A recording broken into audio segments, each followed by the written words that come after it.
এই তো দোয়া। যদি কিছুই না পারেন তো যাক, আপনি ঘুম থেকে উঠলেন, সুন্দর করে ওযু করলেন, 2 রাকাত সালাত আদায় করবেন। আল্লাহর নবী বলেন, কেউ যদি সুন্দর করে ওযু করে পায়ে হেঁটে মসজিদে যায়, সালাতের পরে বসে বসে তাসবিহ তাহলিল জিকির আজকার করে, তাহলে সে হয়ে যাবে সেই দিনের মতো যেদিন তার মা তাকে জন্ম দিয়েছে। আব্দুর রাজ্জাক সাহেব, এটাও ভারী হলো, তাহলে এর চেয়ে সহজ করি।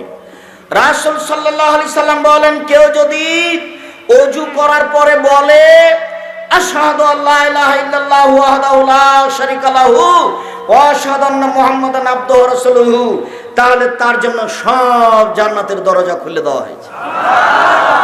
হ্যাঁ, এটা সহজ, ঠিক হয়েছে, এবার ঠিক হয়েছে, এইটা সহজ। তো আমরা যে মসজিদে মক্তবে মুখস্থ করেছি, আমরা মুখস্থ করেছি।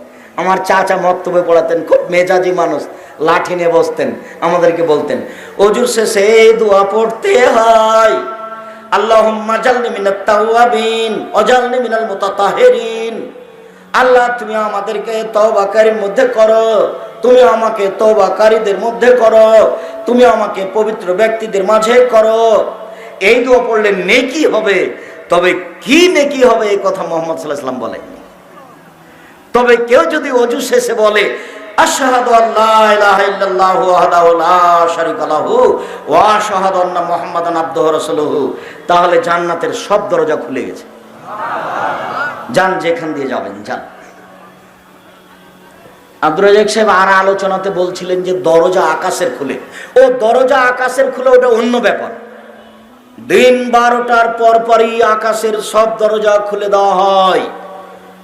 তাড়াহুড়া করে 12টা 5-এর দিকে 4 রাকাত সালাত আদায় করে নেবেন, তাহলে রাতের তাহাজ্জুদের সালাতের নেকি পেয়ে যাবেন 4 রাকাত। ওটা কিন্তু জোহরের সুন্নাত নয়।